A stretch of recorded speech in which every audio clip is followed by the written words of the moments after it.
And we are back with the fourth segment of the GSMC Basketball Podcast presented by the GSMC Sports Network.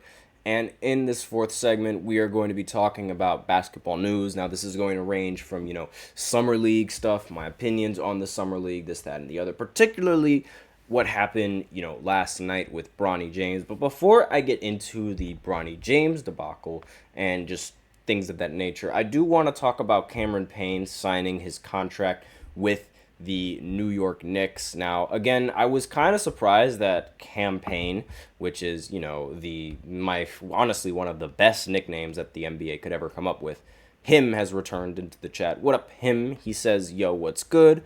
And again, Cam Payne, arguably the best nickname in the entire NBA, Cam Payne. Like it just has a great ring to it. And he signed a 1-year, $3.1 million contract with the New York Knicks. Now, the Knicks, they already have fantastic chemistry since, essentially the core parts of their team have all played in college together. And now they add Cameron Payne.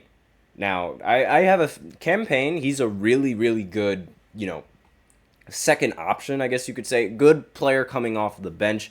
He was fantastic in the playoffs for Phoenix. He was great for Philly, a great second scoring option for the team. The only real lack of Cam Payne's game is his defense, right? Because, his height being rather undersized makes him a little bit of a liability, but aside from that, he's a great option off of the bench and would provide great scoring option off the bench. And the fact that the Knicks would have him for just $3 million, it's pretty solid. I think it's pretty solid. Now, according to this article, the Knicks, they continue to add. Cam Payne spent last season initially with the Bucks before being traded to Philly in exchange for Patrick Beverley. He averaged 7 points, 2 assists, 1 rebound, and he has shown that he can score and lead the second unit rather effectively. So the only real problem that I see, like this coming in for the Knicks, is the fact that, you have Jaylen Brunson in the starting lineup, okay, but then coming off the bench, you have another guard that's just not very good at defense. And I don't really see the point in that. I don't really agree with that, but at the same time, scoring, you got to score, and the best way to win is to put the basketball in the hoop. And if you have players that can do that really effectively, you're not going to have a difficult time in winning. But again, I would much rather, the second unit be reserved for a defender, a guard that can play defense as opposed to a guard that's heavily offensive minded, similar to how Jaylen Brunson is heavily offensive minded. Now, continuing along with what the article has said, Payne has struggled with some legal trouble in the past few weeks as he was arrested recently outside of Scottsdale home for providing the wrong name to police officers. Really weird. Again, that's just a very odd way to get arrested. And some may have speculated that the arrest would have impacted his future in the NBA, but clearly that doesn't seem to be the case. And Payne will continue to play for an Eastern Conference team, and arguably a contending team, the New York Knicks, and as they make their push to the NBA championship. Now, the Knicks are considered one of the favorites to make it out of the Eastern Conference, alongside, Boston, alongside, for some reason on this list, Philly is still on this list because they recently added Paul George. Me personally, I don't think the Philadelphia 76ers are going to go anywhere farther than the second round. They never do. They never will. Let me know in the comments what you guys think about that prediction. But again, I don't think the 76ers are going to make it far at all.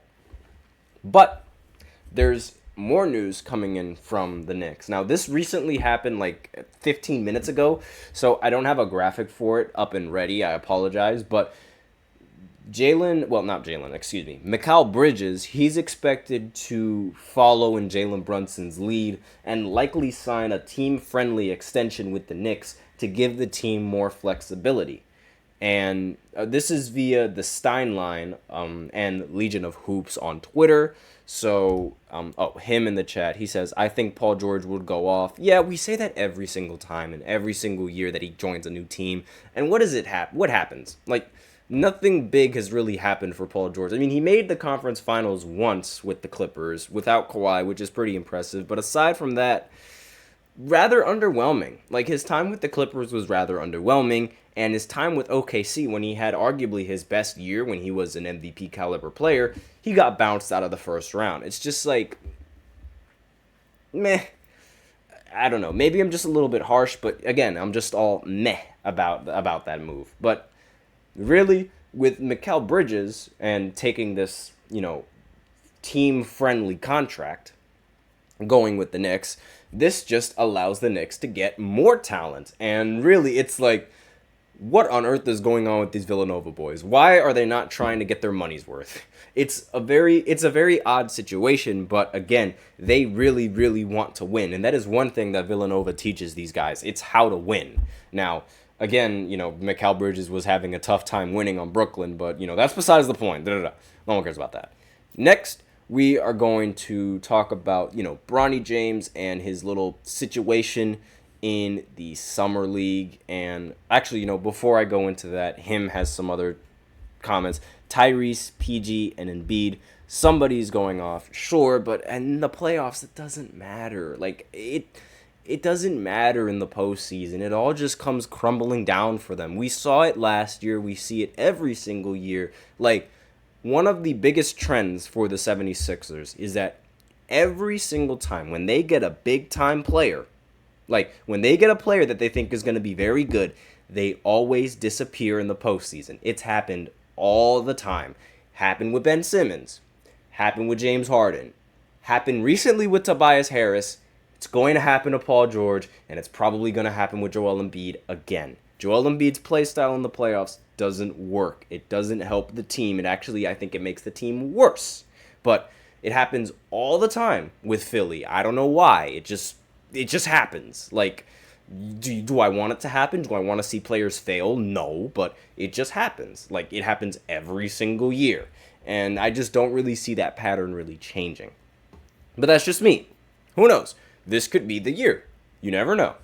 Now, we can go into let's talk about Bronny, because that's really like what the drama is going around in the league. So recently, in the recent Summer League game, the Lakers, they played the Boston Celtics.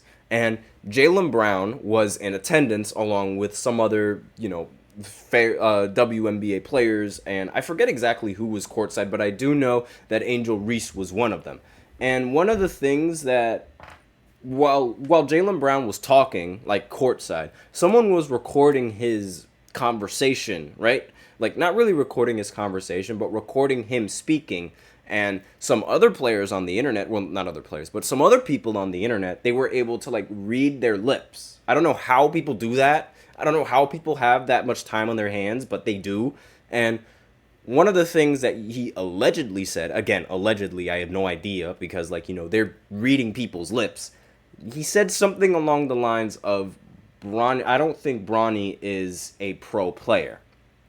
Then the females that were sitting next to him, they agreed with him, saying, I think he's going to be in the G League.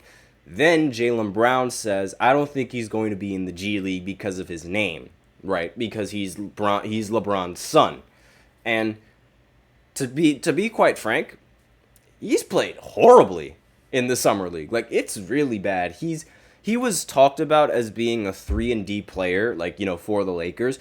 He has yet to hit a single three-pointer in the Summer League. It's kind of aggravating, to be honest, and it's really disappointing, because it's like, but again, one of the things that I will say is that he is the 55 overall pick in the draft. I don't know what people were expecting, and I don't know why the pressure on him is just so ridiculous, because again, it's like they act like he was the number one pick in the draft like his father, when he really wasn't.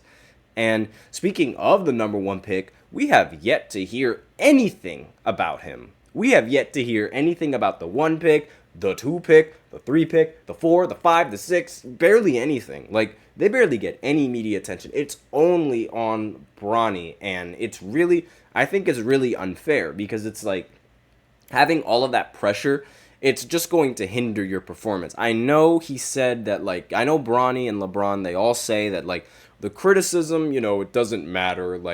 He takes the criticism and he doesn't care. He cares. It will affect you some way or another. If it doesn't, that's great, but he's definitely not playing like it doesn't. And again, I'm not going to be particularly harsh on him because, in my personal opinion, like, this is sort of what's to be expected coming in from the 55 overall pick in the draft. What makes it even more frustrating, though, is that there's already, like, highlights. There's literally a video up on the internet where it's, like, Bronny's highlights, and it's just, like, 3 minutes long where he scored only one basket in the previous game. And I'm just like, what? Like, you're basically asking for him to have a target on his back if you do that. Because, like, the rest of the players that are playing rather well aren't getting as much attention as LeBron James' son. And he's just having a target on his back, right? Like, for criticism day after day, night after night. And on top of that, the rest of the draft picks that are probably going to feel a little bit probably going to have some spite or feel a little bit jealous of the fact that they aren't getting that much attention. That's just going to make them take it even more personally and try to give it their all when they're playing Bronny and, the Lakers, which, again, is something that a lot of these players really like to do. And he has another comment in the chat. Pat Bev / TJ McConnell is, like, his comparison at best. And to be honest, I think you're being a little bit too nice because at least those guys can hit threes. I mean, he has yet to hit a single three-pointer. And again, I don't want to be too harsh because he is the 55 pick, but hit a three at least. Like, you were hyped up to be a 3-and-D player, hit a three. But again, like, I'm not going to talk about him. I'm not going to talk down on him like the rest of the media is doing that. He has all of the media to be doing that. And quite recently, this has nothing to do with basketball, but he participated in a Call of Duty tournament, and all of the comments over there was like, this is the wrong kind of shooting that he should be working on, which is obviously, it's kind of funny, but at the same time, it's like, he's the 55 pick. Like, calm down. He's not LeBron, that's for sure. Might have the same last name, but he's not LeBron. But aside from that, that is basically it for the fourth segment. So now we will go ahead and go into the fifth segment where I talk about the WNBA. I give my little shift on the WNBA because Caitlin Clark is on the verge of doing something historic. Wow, what a surprise. It's almost like she's one of the best WNBA players we've ever seen. But I digress. So I'm just going to talk a little bit about that in the fifth segment, right after this short break. So be sure to stay tuned.